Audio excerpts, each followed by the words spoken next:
Hoy vamos a estar, como le decía, hablando la palabra de Dios. Y nosotros tenemos un eslogan: nosotros somos puerta abierta para los que nos ven por las redes. Y somos felices porque Cristo es la diferencia. Esa es nuestra visión actualmente. Gloria a Dios. Hoy vamos a estar hablando, otra vez, vamos a estar hablando del corazón. Y en la vez primera, hoy le he puesto a este mensaje un trasplante divino del corazón. En la primera ocasión, cuando hablé del corazón, hablé de un corazón limpio. Voy a hacer esa aclaración: un corazón limpio que contenía ese corazón limpio.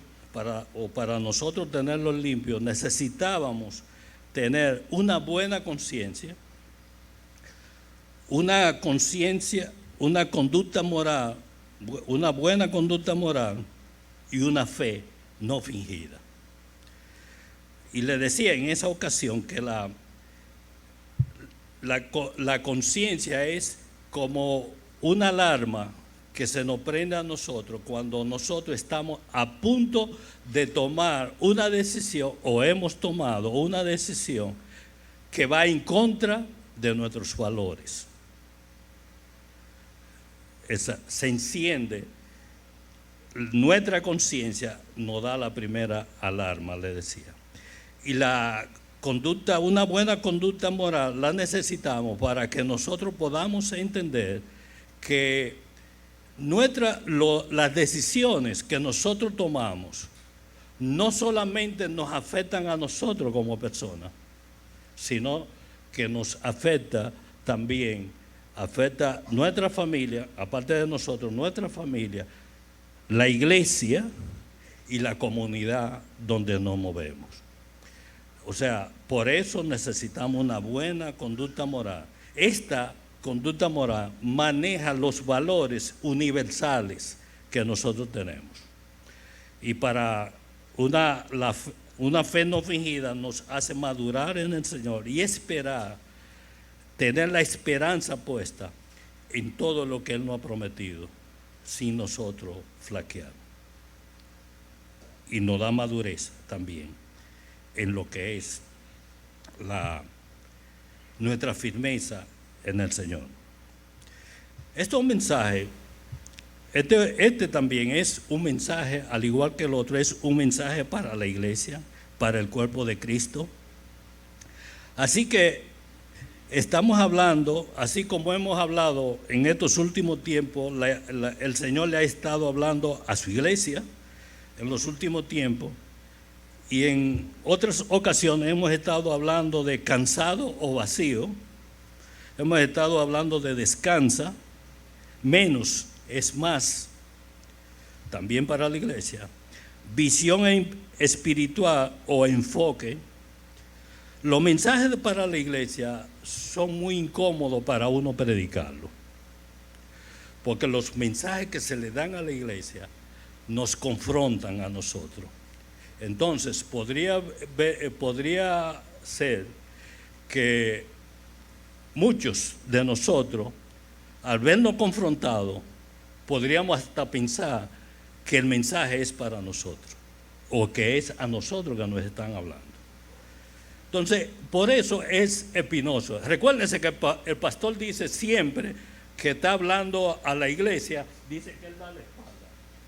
Probablemente con razón, para no ver las expresiones que a ustedes se les refleja en su rostro cuando somos nosotros confrontados, el no ver lo que nosotros hacemos o lo que se nos refleja en nuestros rostros. Pero la verdad es que realmente la palabra nos confronta de muchas maneras, y más cuando es a uno directamente, al cuerpo de Cristo, que viene dirigida. La palabra de Dios, cuando nosotros en la Biblia que es la palabra de Dios, hablamos de corazón, estamos hablando de alma, espíritu y la mente. Sería propicio que nosotros personalicemos, para irle dando carácter a esto, una pregunta que nos hagamos nosotros mismos. ¿Quién tiene mi corazón?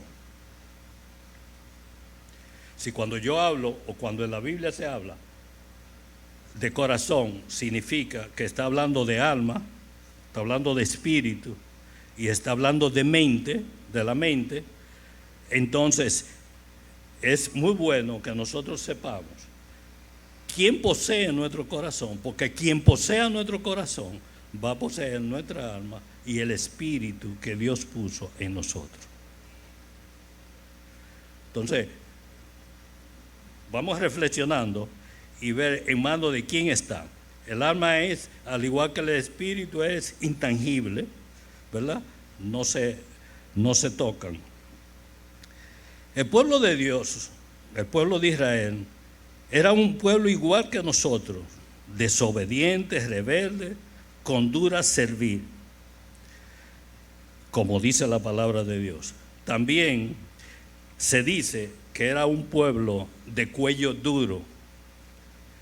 ¿Por qué lo de cuello duro? Porque se le compara a nosotros, se nos compara con una yunta de buey que ara.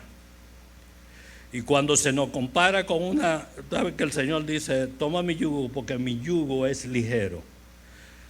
Cuando se nos está comparando a dos bueyes que deben de estar, el buey que es obediente se deja poner el yugo fácilmente, o sea, mantiene su cabeza baja para que el arador lo pueda ponerle su yugo fácilmente. El buey que es desobediente hace esto para no dejarse poner el yugo. Pero ¿qué pasa? Que hay muchos de nosotros que también somos así, que nos erguimos también, somos de cuello duro. Pero eso es una ventaja, eso es algo maravilloso, ser obediente y llevar el yugo de Dios.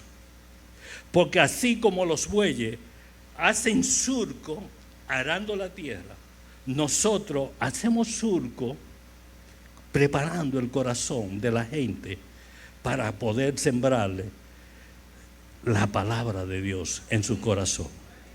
Y lo bueno de esto es que mientras hacemos surco, estamos seguros que Dios es el que llevamos al lado.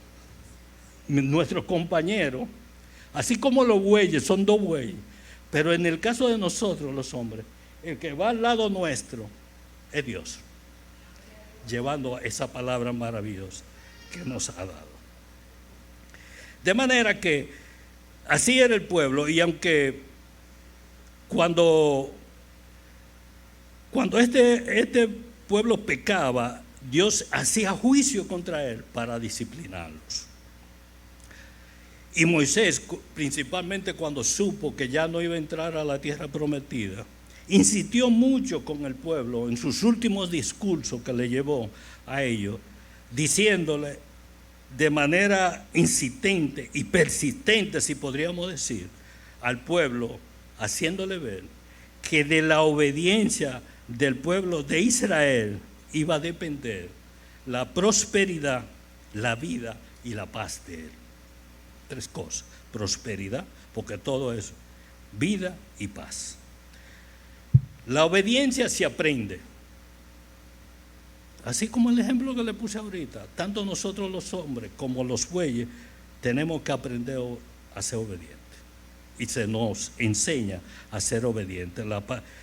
La obediencia se aprende, pero el pueblo de Israel cogió la rebeldía, que esto sí que no se aprende. El mismo Jesús tuvo que aprender obediencia. Aprendió a ser obediente. Si no, pensémoslo, porque si no, no se había sometido aquí a muchas cosas. Habían dos formas en que Dios usaba para disciplinar al pueblo cuando lo iba a castigar o a disciplinarlo. Él usaba una de estas dos maneras. O lo mandaba al exilio, o sea, a otras naciones o a otra nación, o permitía que una nación viniera y lo oprimiera. Esa era la forma que Dios tenía para castigarlo o para disciplinarlo, porque no es fácil cuando uno se ve desterrado fuera de su voluntad. Y, o sea que sin ser una elección nuestra, estar fuera, realmente es algo muy difícil. Y también uno ve extranjeros que lo estén oprimiendo, también una situación difícil. Pero era la forma que Dios tenía para disciplinarlos a ellos en todo momento, cuando ellos cometían o pecaban. Y la forma que el pueblo de Israel normalmente pecaba era que se iba en pos o en busca de otros dioses de menor categoría que el Dios de Israel. Eso es idolatría. Y en la mayoría de las ocasiones lo ponían por encima de su propio Dios, a esos ídolos. La otra forma que el pueblo pecaba regularmente era escogiendo mujeres que no pertenecían al pueblo de Israel. Era algo prohibido por Dios para que no le desviaran el corazón hacia otros dioses. Podríamos decir que esta parte aquí podríamos considerarlo, es lo que nosotros hoy en día le llamamos un yugo desigual, cuando un hombre o una mujer se casa con alguien que no es de la iglesia. En este caso que yo le estoy hablando, estaba prohibido por Dios que no fuera de la nación de Israel. Pero es algo muy parecido a esa parte del yugo desigual. Ezequiel tuvo la visión que les reveló la absoluta perfección de Dios. Algo maravilloso, tanto en lo espiritual como en lo moral. Él pudo ver que Dios era perfecto. Dios se lo mostró en visión a él. Algo que la sociedad corrupta y comprometida de Israel no estaba dispuesta a seguir.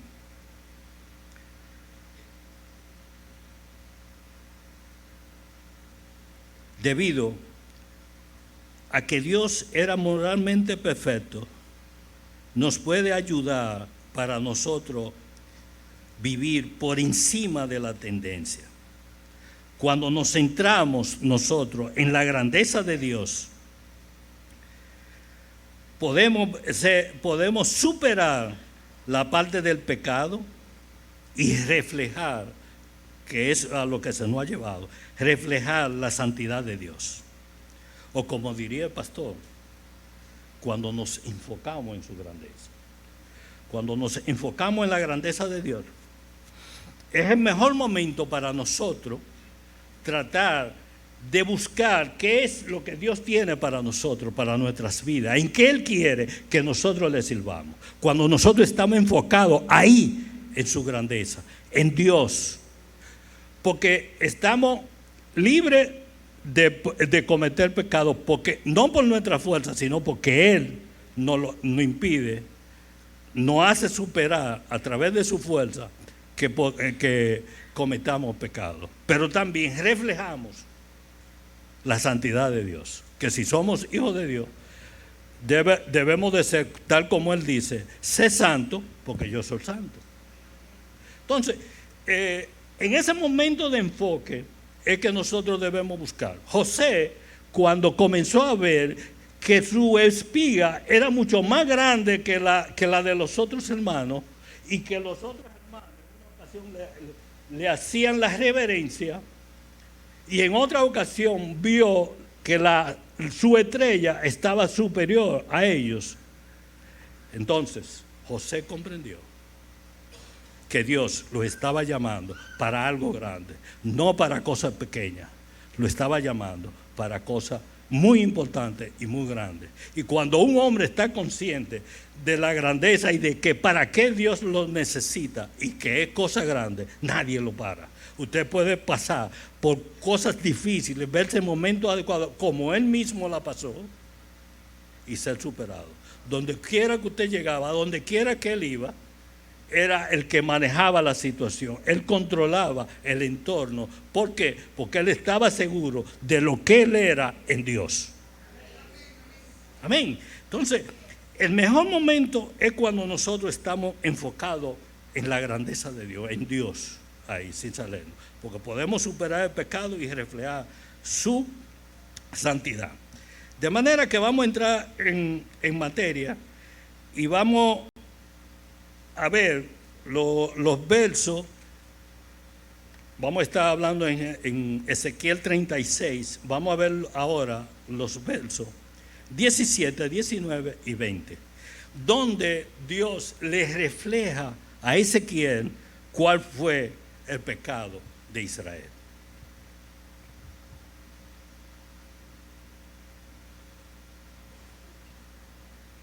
Vino palabra de Dios a Ezequiel diciendo: hijo de hombre, mientras la casa de Israel moraba en su tierra, la contaminó con sus caminos y con sus obras. Como inmundicia de menstruosa fue su camino delante de mí. Les esparcí por las naciones y fueron dispersas por las tierras. Conforme a sus caminos y conforme a sus obras les juzgué. Y cuando llegaron a las naciones donde fueron, profanaron mi santo nombre, diciendo de ellos: esto es el pueblo de Jehová. De su tierra han salido. Lo que querían ellos dar a entender era que Dios, su Dios, no lo había protegido, dándole a entender a aquellas personas, a los habitantes de esas naciones, que Dios no lo había protegido, que lo había abandonado, para que ellos pensaran que era que lo había abandonado, o que también ellos pensaran que sus dioses paganos de aquellas tierras eran mucho más fuertes que el Dios de Israel. Eso es lo que en el fondo quería decirse. Que eso también pensarían los habitantes de esas naciones, que el Dios de Israel había sido derrotado por esos dioses paganos. En otras palabras, ¿qué es lo que ellos querían hacer ver? Como que ellos estar desterrados no era problema de ellos, sino el culpable era Dios. Eso era lo que ellos en el fondo querían insistir y querían mostrarle a los habitantes de las naciones donde llegaban. Pero lo cierto y la realidad es que Israel pecó y el castigo llegó. No hay duda, no hay transgresión que se queda libre. El castigo le llegó. Dios utilizó la toma de Jerusalén y el cautiverio a Babilonia para que los rebeldes de Israel abandonaran su estilo de vida pecaminoso. Dios lo juzgó tanto a los justos como a los pecadores, porque Él nos juzga a nosotros como nación y también de manera individual. Pero Él le mandó a prometer algo. Le prometió a los justos que a la nación que llegaran iban a estar igual que en Jerusalén. Porque Dios es fiel con su pueblo. No hay duda de eso. Dios es fiel. Y Dios demostró su fidelidad enviándole no solamente ese mensaje, sino que le prometió también que lo traería de vuelta a su tierra, de las naciones donde fueron dispersos. Y les mandó a decir con Ezequiel también a los fieles, que estarían igualmente, no solamente igual, sino que donde ellos llegaran iban a encontrar una congregación donde pudieran recibir, iban a recibir una casa donde se iban a congregar, iban a poder recibir de su presencia, al igual que como cuando estaban en su tierra. Dios posee todas las cosas, menos su temor, el temor a Dios. Pero antes de él traerlo de vuelta, él le dijo, verso 25 de Ezequiel 36, 25, Dios le dijo, antes de traerlo, esparciré sobre vosotros agua limpia, y seréis limpiados de todas vuestras inmundicias y de todos vuestros ídolos los limpiaré. O sea que él no iba a permitir que ellos contaminaran de nuevo la tierra de Israel, sino que lo iba a limpiar previamente. Dios nos purifica a través de su palabra. Esa palabra que penetra hasta los tuétanos, Él la pondrá en nuestro corazón y en nuestra alma. Y el agua también la menciona aquí, como símbolo de limpiezas. Ahí está, para los que no lo estaban siguiendo con Biblia. Dios realmente nos busca y nos limpia de muchas maneras. Y una forma de nosotros y que Él busca es que nosotros nos mantengamos puros y sin mancha. Ahorita le decía de que cuando hablamos de corazón, Dios, estamos hablando de alma, espíritu y de mente. ¿Qué es lo que pasa cuando nosotros pecamos? Muchas veces yo digo, y digo con frecuencia, el pecado cega a la gente, lo ciega. Pero la realidad es que cuando el pecado a nosotros nos va disminuyendo, nos va degradando como persona. O sea, vamos bajando de categoría hacia la parte animal. Y la que recibe la mancha del pecado es el alma.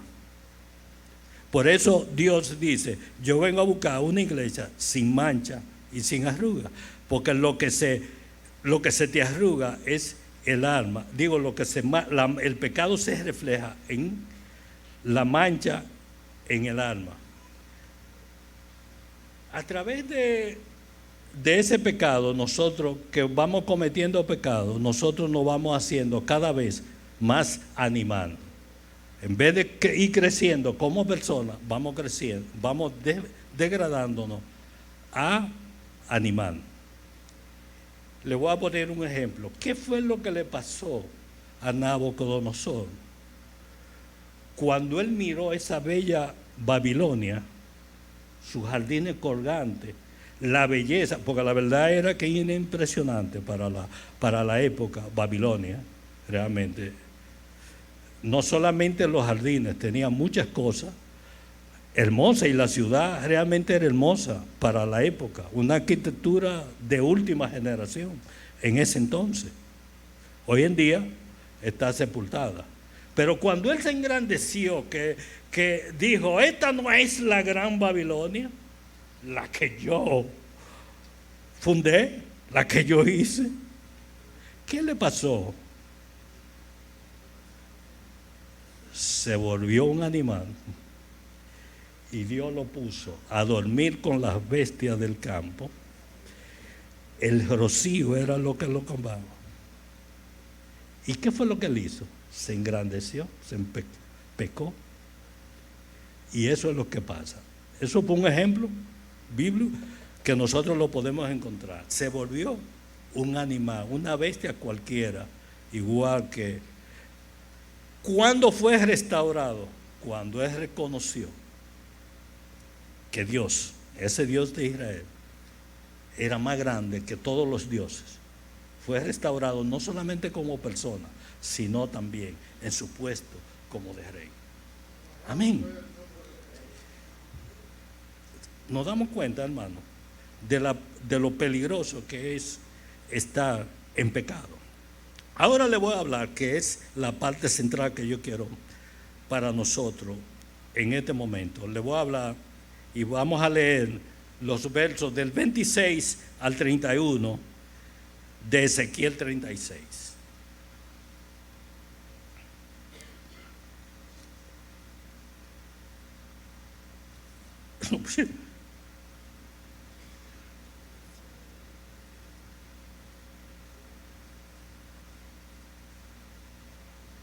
Ok. No, del 26 al... Ok, me voy a ir por aquí. Del 26 al 31. Os daré corazón nuevo. Atiendan esto. Os daré corazón nuevo y pondré un espíritu nuevo dentro de vosotros. Y quitaré de vuestra carne el corazón de piedra y os daré un corazón de carne. Y pondré dentro de vosotros mi espíritu. Y haré que andéis en mis estatutos y guardéis mis preceptos. Y los pongáis por obra. Habitaréis en la tierra que di a vuestros padres, y vosotros me seréis por pueblo, y yo seré a vosotros por Dios. Y os guardaré de todas vuestras inmundicias, y llamaré al trigo y lo multiplicaré. Y no os daré hambre, multiplicaré asimismo el fruto de los árboles y el fruto de los campos, para que nunca más recibáis oprobio de hambre entre las naciones, y os acordaréis de vuestros malos caminos y de vuestras obras que no fueron buenas, y os avergonzaréis de vosotros mismos por vuestras iniquidades y por vuestras abominaciones.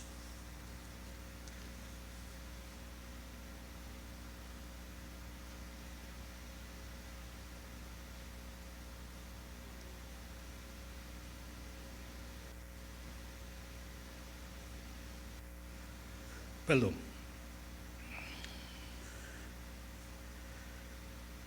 Cuando nosotros hablamos también de corazón,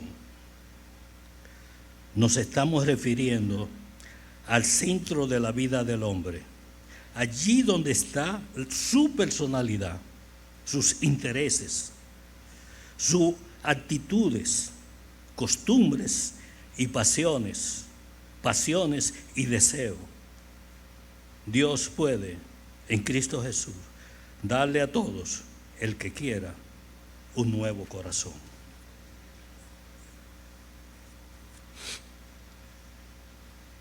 En 1967, después de realizar múltiples trasplantes de órganos en animales, el doctor Christian Bernard,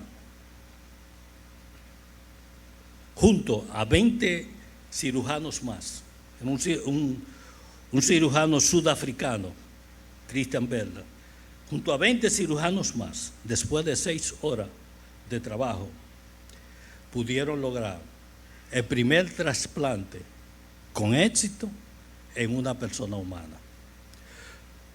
Una persona que padecía de cardiopatía, un paciente con 56 años, cardiopatía incurable, recibió un corazón bueno de parte de una joven de 25 años que fue arrollada, murió al ser arrollada por un automóvil. Eso fue algo extraordinario que la ciencia médica nos publicó, salió en la mayoría de los periódicos del mundo, salió eso, y de verdadera era una noticia esperanzadora. Pero lo cierto es, además, que más de 2500 años anterior a ese acontecimiento de las ciencias médicas, nuestro Padre Celestial nos mandó a través del profeta Jeremías la noticia de que Él no podía hacer un trasplante de corazón y devolvernos al corazón que Él le había puesto cuando nos creó en el tiempo de la creación.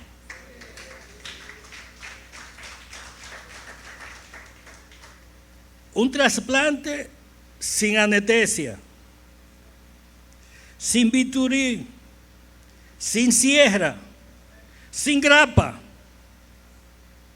y sobre todo sin dolor.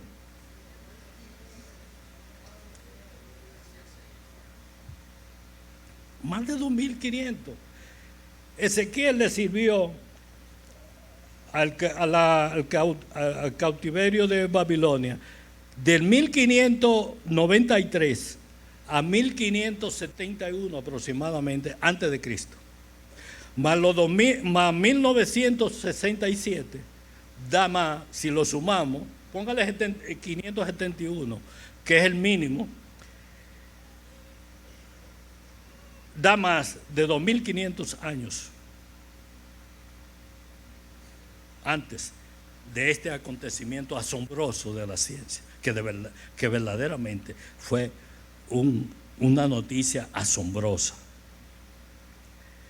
Cuando hablamos de corazón, nos estamos verdaderamente estamos viendo todo lo que mueve al ser humano, al hombre, al ser humano como humanidad. Pero esa es la forma. Dios, que hace también la ciencia, es la forma que Dios tiene para volvernos al principio de lo que nosotros éramos. A los tiempos de la creación, con un corazón de conformidad divina, de un corazón dispuesto para amar por encima de todas las cosas, que quita todo lo que es dureza, todo lo que es similar a una piedra, toda dureza, toda inflexibilidad, indiferencia, aspereza, y te viste con una imagen suave, tierna y apacible como la de Cristo. Yo no sé usted, pero es donde yo quiero llegar. Es el estanque que percibo y que quiero llegar. Donde el amor nunca deja de ser. Este trasplante, hermanos, se siente, se ve y es real. Este trasplante lo recibió Pablo. Pablo, cuando iba con carta, autorización, para no solamente perseguir a los cristianos, sino también matarlos, fue interceptado por Jesús. Inmediatamente él le habló. Pablo supo que era un hombre, porque era un hombre entendido en la palabra, supo de que quien le hablaba tenía más autoridad, no solamente que él, sino también que lo que le habían firmado, esas cartas de autorización. Y le mandó un hermanito que estaba en la iglesia, estaba acostumbrado, parece, que a interceder o tener oraciones por los hermanos. Y le mandó un hermanito a Ananías, que nunca más sale. Pero Dios a ese hermanito lo tenía visto y solamente lo trajo a la luz con el caso de Saulo, que luego fuera Pablo, como le estoy diciendo. Nunca más. Y ese hermanito vino. pero Señor, ¿tú estás seguro? ¿Tú estás seguro? A mí, ¿tú estás seguro? Ese hombre es peligroso, es seguro. Y Ananías oró con la confianza que Dios le dio. Y Pablo cambió totalmente. Fue cambiado. Fue otro hombre. Inmediatamente fue otro hombre y comenzó a buscar ese rostro del hombre que le había dado y recibió el ministerio para lo cual él lo tenía. Esa transformación, ese trasplante lo recibió Pedro también. Pero Pedro no recibió esa transformación en el momento en que el cielo se le abrió y él pudo ver y se le mostró, el Padre le mostró que Jesús era el Cristo, el Hijo de Dios Altísimo. No fue en ese momento. En ese momento yo entiendo que lo que a Pedro le estaba era una señal para que él entendiera los propósitos que Dios tenía para él. Pedro se transforma en el momento, no en el momento que él está guapeando y diciendo que cuando Dios le habla, cuando Jesús le dice que a él lo van a matar, pero que él... No. Dice, no, a ti nadie te pone, hay que pasar por mí, por encima de mí, hay que matarme a mí primero, a ti nadie te pone la mano. Mientras él estaba guapeando, así no. Y tenía su espada también, porque lo sabemos, porque en el momento de apresar a Jesús, si el soldado no había estado entrenado, le lleva la cabeza. O sea que él usaba su espada. Y solamente le llevó la oreja. O sea, mientras él estuvo guapeando y llevando oreja, no fue el momento. Pero sí recibió un trasplante en el momento que vino humillado a donde el Señor, porque lo había negado. En ese encuentro con el Señor, humillado, ahí sí Pedro fue el hombre transformado. El hombre que cuando comenzó a ejercer el ministerio le ponían los enfermos y los curaba. Solamente su sombra curaba. Ahí él fue curado. Ahí recibió ese trasplante. Lo recibió Zaqueo también. Ese trasplante. Zaqueo lo recibió inmediatamente cuando Jesús le dice, apéate de ahí, Zaqueo, que hoy vamos para tu casa.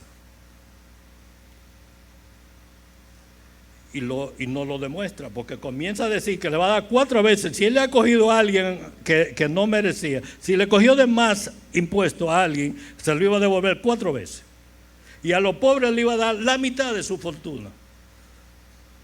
Hombre transformado. Si había avaricia, hasta ese día llegó. Si hubo avaricia en su corazón, en su persona, hasta ese día llegó. También lo recibió Mateo, María Magdalena y una mujer que parece que no tenía nombre, solamente la llamaban pecadora. También recibió la transformación de parte de Dios.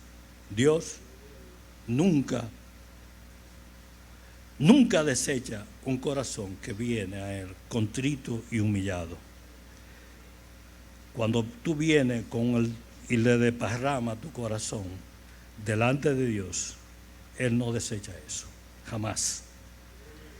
Cuando sucede eso, que tú vienes, así como vino Pedro delante del Señor después de haberlo negado, cuando tú vienes así deshecho delante del Señor, el Señor ya sabe, o es el momento adecuado que tú tienes para entrar al quirófano de Dios, entrar a su presencia, al santuario de Dios, donde tú vas a ver todas las cosas diferentes a como se ven en el mundo. Cuando uno llega a ese, es el momento adecuado, porque es el momento en que el arrepentimiento ha venido a tu vida. Y tú puedes entrar y estar preparado para recibir ese trasplante. Haciéndole, mientras le ofrecían a Jesús un banquete en la casa de Simón, entró una mujer, entró la que yo le decía que era pecadora. Y solamente esa mujer podía hablar o ver no más alto de los pies del Señor. Y ahí estuvo con sus lágrimas lavándole sus pies y secándose con su cabello. Y Simón lo que hacía era criticar. Mira, si él supiera quién es, si él supiera quién es que está echado a sus pies. Criticaba, mientras esa mujer, esa pecadora, que no le decían el nombre, sino pecadora, no hacía más que llorar. Esa pecadora es lo que nos dice el verso 31, que va a venir posteriormente, y dice: os acordaréis de vuestros malos caminos y de vuestras obras que no fueron buenas, y os avergonzaréis de vosotros mismos por vuestras iniquidades y por vuestras abominaciones. De eso estaba hablando, de los hijos de Abraham que vendrían. Y viene ese verso. Ella vino, o podría, muchos más lo hicieron, pero la menciono a ella como un ejemplo. También Jesús abordó el tema de la dureza de corazón. Un corazón duro es algo difícil, porque Dios, para escribir en un corazón duro su palabra, tendría que usar un cincel, una antorcha o algo bien duro. Sin embargo, lo que Él quiere es un corazón flexible que puede escribir su palabra en vuestros corazones sin ningún tipo de contratiempo. Jesús abordó porque los fariseos siempre vivían asediando a Jesús. Jesús vino y trajo el tema otra vez de la dureza de corazón. Mateo 19, 7 y 8 dice lo siguiente: le dijeron los fariseos: ¿por qué pues mandó Moisés dar carta de divorcio y repudiarla? Hablando de las mujeres. Jesús le contestó, Jesús les dijo: por la dureza de vuestro corazón, Moisés os permitió repudiar a vuestras mujeres, mas al principio no fue así. Dureza de corazón, y al principio no fue así. Vemos con mucho dolor hoy en día que el mundo entero está en crisis, y lamentablemente la crisis de un país, de un hombre o una mujer, comienza en el corazón. Si tomamos en cuenta que la sociedad se compone por familias, estamos compuestos en la sociedad, y cuyas células fundamental es el matrimonio, el corazón, en el corazón se alojan todas las cosas, malas y buenas. Sobre toda cosa guardada, guarda tu corazón. Si te fuiste por las cosas malas y por ahí alineaste tu corazón, nosotros decimos que esa persona no es de Dios. Es así. Pero si te fuiste por las cosas buenas, nosotros decimos que esa persona es de Dios. Amén. Y tiene el Espíritu de Dios. La rotura de un matrimonio, por consiguiente de una familia, se da por la dureza de corazón, porque el adulterio es consecuencia de esa dureza, y de allí parte el divorcio de un matrimonio. Cuando Jesús dijo, al principio no fue así, nos está invitando a volver a Génesis, a volver cuando Dios hizo al hombre con un corazón perfecto para Dios y con una conformación divina, un corazón dispuesto para amar por encima de todas las cosas. El trasplante de corazón trae dos cosas: ni ofendemos después que los recibimos, ni recibimos ofensa. Nos aísla realmente de eso. No hay cosa más grande y deberíamos de nosotros, ¿qué tan susceptibles? Sería bueno que nos preguntemos, ¿qué tan susceptibles somos para ofendernos o para defendernos? ¿Qué tan susceptibles somos nosotros para eso? Lo que más endurece un corazón son las ofensas entre los matrimonios y entre los hermanos, etcétera, etcétera. Pero ¿hasta cuánta, Señor, debo yo perdonar a mi hermano? Eso es un fenómeno que muchas personas se ofenden tan fácilmente y tan frecuentemente que son incontables. Pero más que un corazón endurecido, Dios hoy te quiere llamar a que realmente vivamos en comunidad, que es el proyecto de nuestro gran maestro. Es donde debemos de vivir. En la comunidad cristiana es donde nosotros debemos de vivir el proceso de transformación a la imagen del Hijo, que es Jesucristo.